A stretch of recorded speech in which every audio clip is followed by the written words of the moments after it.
The Osun 2026 gubernatorial election, the people have spoken, but did the politicians listen? They brought money, they brought political machinery, they brought security, and in some places, there were intimidations and violence. But in all of that, the people of Osun still came out, voted, waited, and insisted that their vote must count. So, the biggest story of the Osun governorship election may not simply be who won. The bigger story is what the Osun voter has told Nigerian politicians, and that message deserves our attention. Welcome to JBLAS Media Network. Please like this video, comment, share, and subscribe to this channel. Governor Ademola Adeleke of the Accord Party has been declared winner of the 2026 Osun governorship election. He pulled 511,063 votes, winning 19 local governments out of 30, while his closer challenger, Bola Oyebamiji, pulled 445,815 votes and won 11 local governments. So, big congratulations to Governor Ademola Adeleke. But let us be clear, an election victory is not the end of the story. It is the beginning of another 4 years of accountability. Voters have spoken. Now, the governor must govern, not just for those who voted for him, but for entire people of Osun State. In this video, we are going to look at the lessons that we learn from this election. And that first lesson that we learn in this election is that money cannot guarantee victory. Vote buying is a serious and uncomfortable issue that cannot be swept under carpet as far as this election is concerned. People receive as much as 50,000 for their vote through promising, as reported by Vimbai of Arise TV. You know, we were talking about 50,000 Owo and so forth. Several reports of vote buying, but I think what's quite intriguing about the reports of vote buying is that it has been finessed. You know, I had a friend who kept sending me a message saying, go and buy Puff Puff, go and buy Puff Puff. And I was wondering, why is this person telling me to go and buy Puff Puff?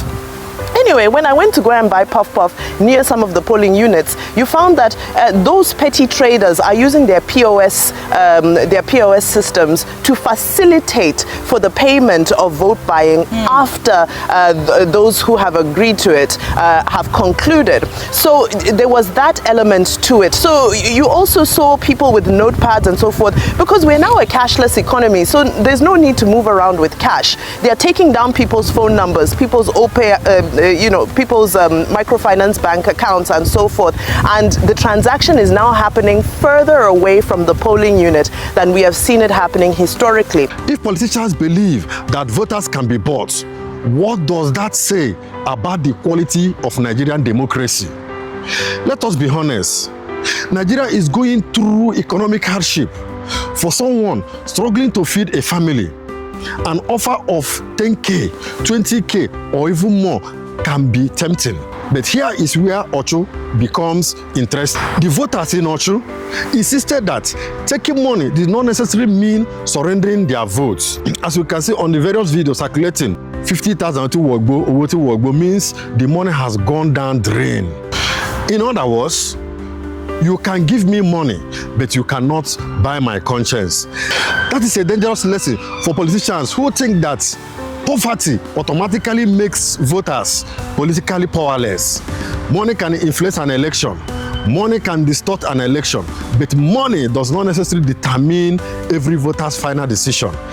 And that is something Nigerian politicians should understand. Another important lesson that we should learn from this Osun election is the resilience of the voters. Perhaps one of the most encouraging things about the Osun election was the determination of voters to participate. Voters arrived early at the polling units, some before INEC officials and voting materials arrived. And despite delays and difficulties in some locations, many voters remained determined to cast their ballots. But there is something even more important: staying behind to see the vote counted. That is democracy in action. Because voting is only half of the process. The other half is ensuring that vote is properly counted and recorded. As a voter, if you vote and leave immediately after voting, you may never know what happened to that vote. But a voter who stays, observes the counting and watches the result being recorded is helping to protect the integrity of the election. And this is a message Nigerian voters should take into 2027. Don't just vote in 2027. Protect your vote. It is very, very important. Another lesson we should also learn from this election is that violence and intimidation do not necessarily attract votes. There were reports of violence, confrontations, intimidations during the election.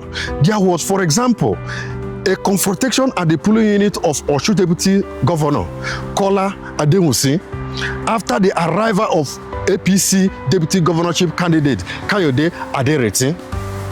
And this is where political actors need to ask themselves questions. Questions they need to ask themselves is, what exactly does violence achieve? Does beating somebody make that person love your candidate? Does intimidation make a voter trust your political party? Does disrupting a polling unit convince somebody that your candidate is better? No. It may create fear, it may disrupt voting, it may prevent some people from exercising their rights, but violence does not create genuine political support. If anything, it can create resentment. And Nigerian politicians need to understand this. You cannot intimidate your way into the hearts of the people. Another lesson in this Osun election is the power of the people. This is where I think that Osun 2026 election become bigger, even bigger than Osun itself. We often hear politicians say, we have the structure, we have the machinery, we have the federal might, we have the money. But election day presents a different reality. At the polling units, the politician does not hold the voter's hand inside the polling units.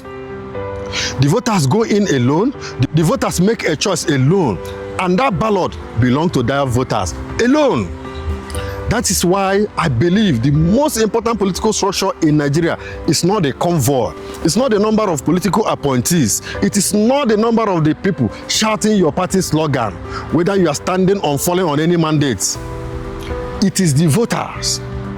And when millions of voters understand that, democracy becomes stronger. Let's see what Adeleke victories mean. Because we cannot turn this victory into celebration without asking difficult questions. Governor Adeleke has won. Now what? Will the roads improve? Will healthcare improve? Will education improve? Will workers see better welfare? Will young people see meaningful job opportunities? Will the state become more economically productive? Will the government become more accountable and transparent? Because after an election, the excuse should end. The campaign is finished, the poster should come down, the music should stop, the dancing should reduce. Now governance come in. Not endorsement of Tinubu. Governor Adeleke, people loved you and voted for you because of your good performance, not because of the volume of the endorsement you had or you got. It's not a matter of endorsement or whatever. And if you, Governor Adeleke, succeed, the people will benefit. But if you fail, the same people who gave you their vote will have another opportunity to judge you. It's either when you are contesting for another election or when you want to endorse somebody. There must be a day that people will judge you. So don't think that because you are entering second tenure that you don't need people again, you can do as you like. It doesn't work like that in politics. Now, my message to Oyebamiji and the APC. Losing an election is not an end of the life. Ask yourself, where did we connect with the people? Where did we fail? Was it our past? Was our message strong enough? Did the voters believe us? And more importantly, what can we do differently? If your past is not good enough, what should you do to redeem your ugly past? Opposition politics should not be about making government impossible. It should be about making government better. So, what has Osun 2026 taught us? It has reminded us that vote buying remains a serious threat to our democracy.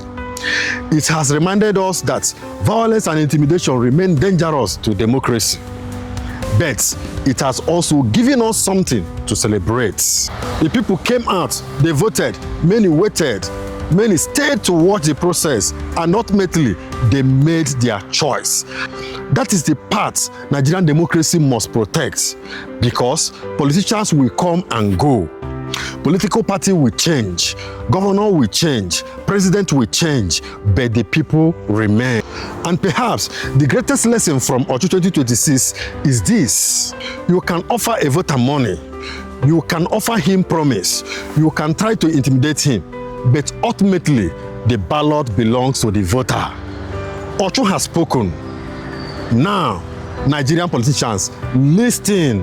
And as we move towards 2027, perhaps the question should no longer be which politicians can buy the election, but which politicians has earned people's trust, confidence, and votes. This is JBLAS Media Network.